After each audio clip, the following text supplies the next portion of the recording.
Hello, my name is Dr. Jibin James. I'm a internal medicine hospitalist. So I guess what I'll do is just go through the specific questions that you guys have. So the first one is, what kind of, professional are you, and what type of training did that involve? So I'm a medical doctor. I'm board certified in family medicine. I work as a hospitalist. So for that, what I did was I had 4 years of undergrad. Um, so I had a bachelor's in science degree in biochemistry. I subsequently went to med school, which is 4 years. And after that, you have to do a 3 years of residency.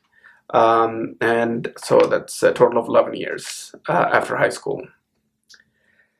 So can you tell us what a typical day looks like for you? So I work as a hospitalist. Basically, what that is an internal medicine doctor for the hospital. So what I do is I see patients in the ER or emergency room or emergency department who needs to be admitted to the hospital. So the reasons why they would want to be in the hospital varies. It could be for pneumonia. We're currently undergoing through a pandemic. It could be for heart problems, stroke. So that varies. I also take care of the patients that's already been admitted to the hospital, meaning that this is the patient that been admitted previously who might have had a problem during the day. Let's say they had suddenly started having chest pain or something like that. I would have to evaluate them. So that's pretty much what I do. So the next question is, what made you decide to go into your field? And did you always know it is what you were meant to do? So actually, after the first 2 years of med school, I wasn't quite sure what I would want to do. So my first rotation as a third year in medical school was surgery, and that's when I realized I did not want to do surgery. And then I also did a psychiatric rotation during med school, and I realized I did not want to be a psychiatrist. So the options then would be radiologist, pathologist, or something in the medical field. I always wanted to interact with the patient, so I knew I had to either be a pediatrician or a general or a medical doctor. And I decided to do family medicine residency because you could see both the pediatric population as well as adult population. And after our residency, I decided to concentrate on adult medicine. And the reason why the medical field is so fascinating is you see a vast number of cases. So your first patient could have a neurological problem.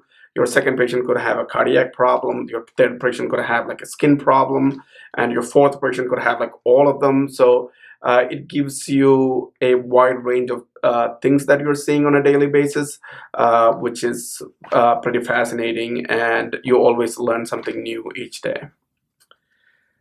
So that's why I decided to become a medical doctor.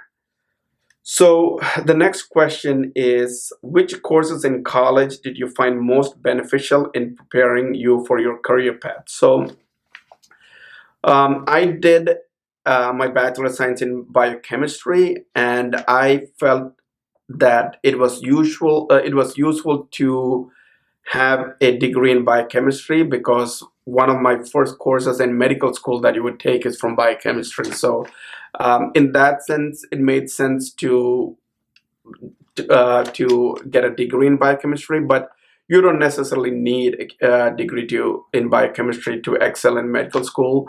I do have friends who were majoring in journalism, in English, in political science, who decided to change their career path and become a medical doctor, and they all did very well. So, but one advice that I would give for someone who is really thinking about medical school would be to take some courses in biology. It could be biochemistry, it could be anatomy, so that you have some foundation when you do go to medical school. What extracurricular activities did you participate in outside of regular coursework, except clubs, internship, and conferences? So So the one I volunteered in a hospital, and I also shadowed one of my professors, and I was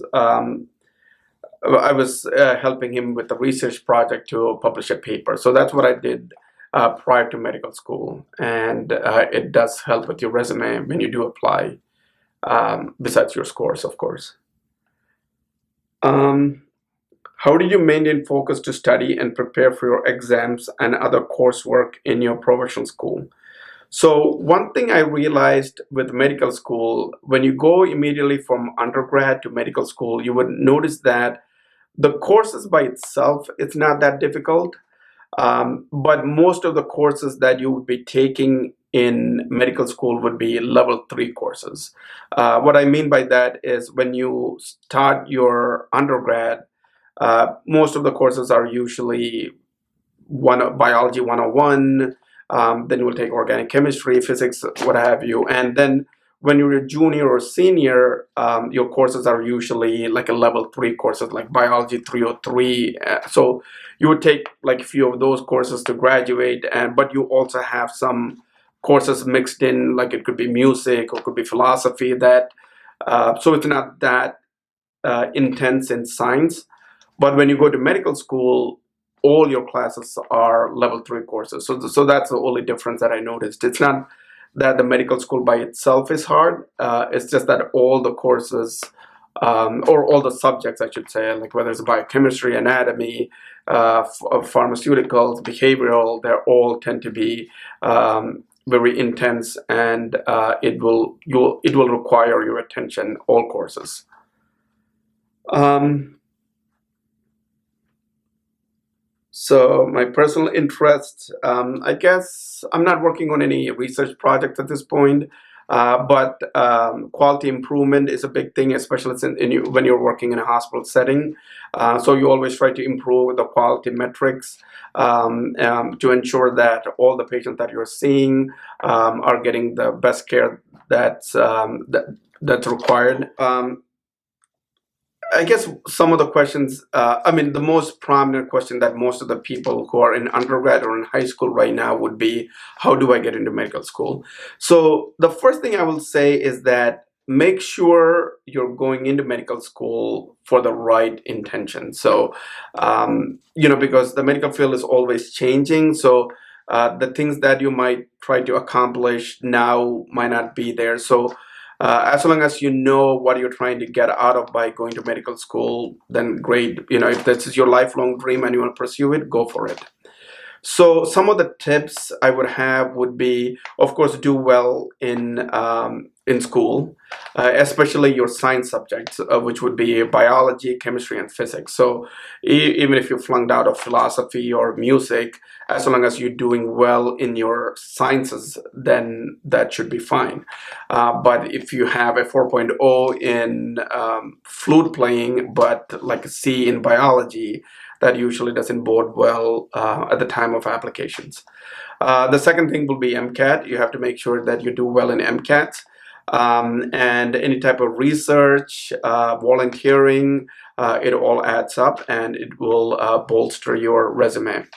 That being said, once you get into medical school, you will notice that just memorizing things is not going to work for you. So you also need a comprehensive understanding of how certain things work. So you need to have a good foundation before you get to medical school. Lastly, one of the key points or tips that I could give would be, I'm just speaking from my own experience when I thought getting into medical school, and while in medical school, the task appears to be very daunting. And you just have to focus on why you're pursuing what you're pursuing. That's to help people and to enrich people's lives. So as long as you keep your mind on the prize and just, you will be fine. So it could be challenging at times. Most certainly will be challenging at times, but just keep in mind that you'll definitely get through it. And if you have any further questions, there's like a lot of resources out there, especially sites like these. And if you need to talk to a mentor or something, we could certainly facilitate that. But just keep your eye on the price.